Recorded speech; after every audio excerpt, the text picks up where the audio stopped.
संगीत का सफर रहा ऐसा सफर हम भी समझा नहीं और जाना नहीं।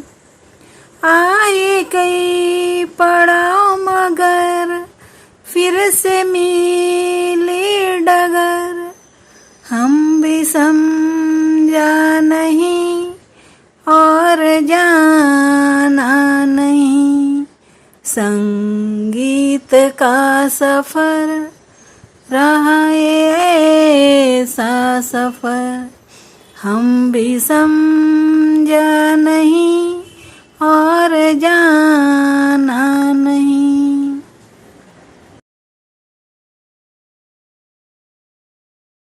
दोस्तों, मैं doctor Jaywanti Gangar, eye surgeon Mumbai से संगीत का सफ़र वीडियो में आप सभी का स्वागत है।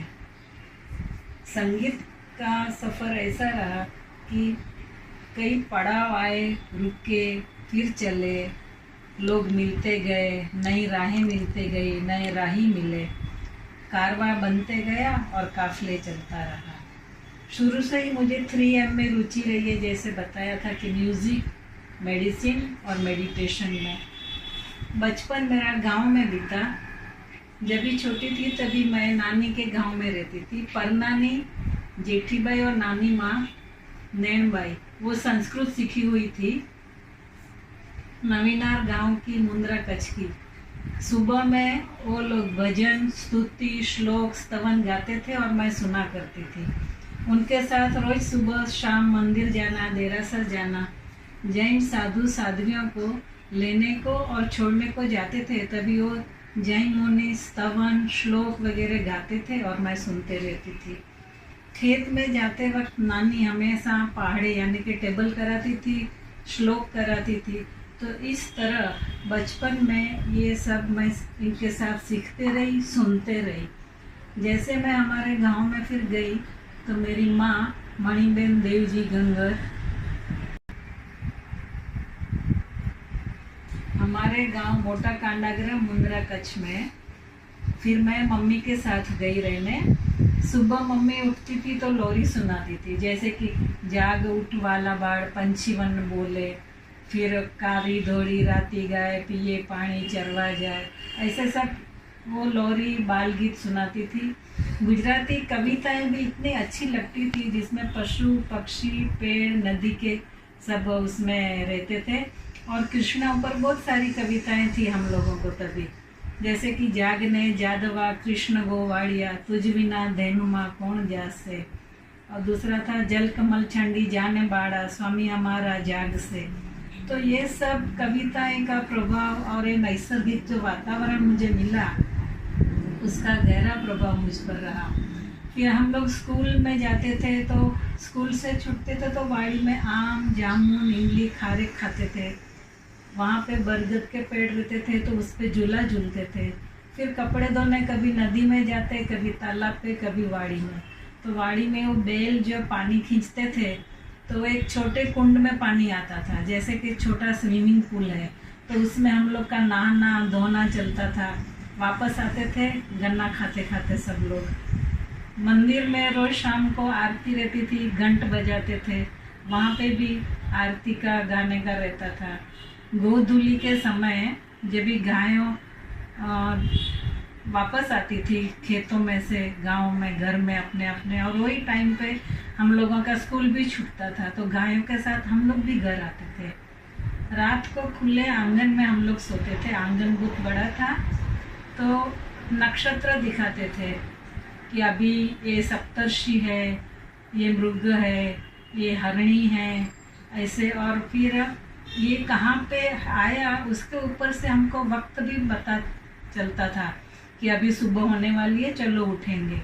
वैसे ही धूप की परछाइयाँ देख के ही हम लोग स्कूल जाते थे और आते थे। वो समय पे घड़ी तो थी नहीं, तो ये परछाइयों से ही हम लोग समय जानते थे कि अभी कितना बजा होगा।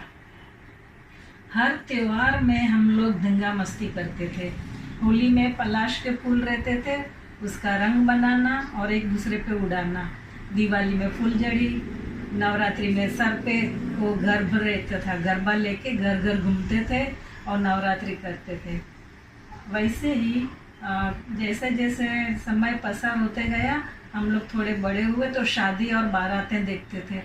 वहाँ के शादी में ऐसा था कि लोग 1-2 दिन गांव में रहते थे और इतनी धींगा मस्ती करते थे, उनके शादियों के गीत सुनते थे, चांदनी में पकड़ा पकड़ी रमते थे। गाय और कुत्ते को भी हम लोग इतना प्यार करते थे कि रिसेस में हम लोग उनको पानी देने दौड़ के आते थे। कभी भूल गए कि अरे बछड़े को पानी नहीं दिया है। अगर कुत्ते के बच्चे हैं तो उनके लिए घर बनाना, उनको अडॉप्ट करते थे, ये मेरा बच्चा ये तेरा बच्चा, और ऐसे करके उनको बड़ा करते थे।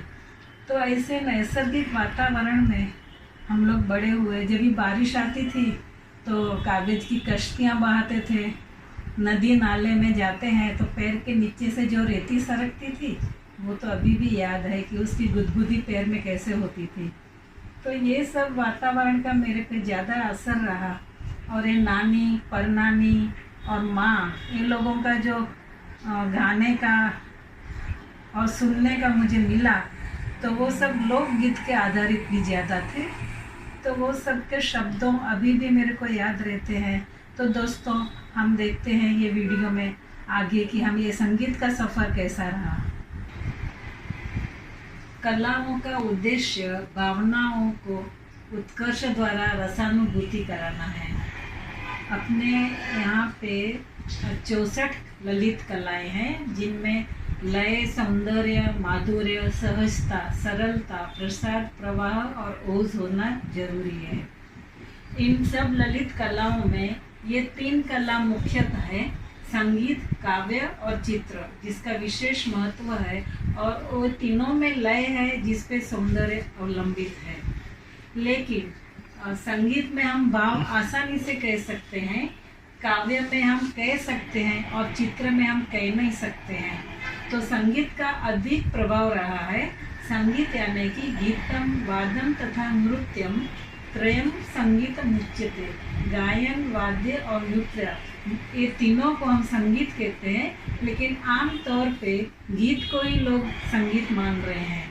संगीत इज अ फ्लाइंग आर्किटेक्चर और स्थापत्य जो है वो है फ्रोजन आर्किटेक्चर। तो हम देखेंगे और संगीत के बारे में। संगीत गतिशील है, सर्वोपरि है। पशु, पक्षी, पेड़, पौधे, देव, दानव, मानुष सभी को आकर्षित करता है। स्वर, लय और ताल मन मस्तिष्क पर गहरा प्रभाव छोड़ते हैं। प्रकृति के कान कान में संगीत है, बस उसको सुनने कान चाहिए और देखने नज़र। संगीत एक संजीवनी है, जीवन है, जादू है, मोहिनी है।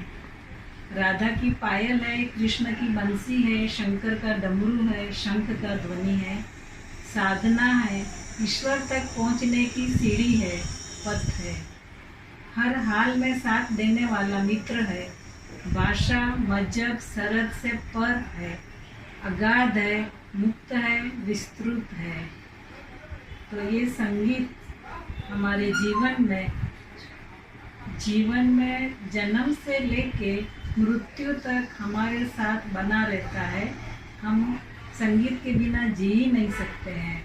तो हम अगले लोगों ने इसको ये भी कहा है कि संगीत है 5वां वेद है, गांधर्व वेद। आगे हम देखते हैं कि संगीत की उत्पत्ति के बारे में थोड़ा सा जानेंगे और वेद के बारे में देखेंगे। तो दोस्तों, हमने ये पार्ट 1 देखा, संगीत का सफ़र। आप आगे हमारे साथ जुड़े रहिए और ये वीडियो देखने के लिए आप लोगों को धन्यवाद। Take care of you. Welcome.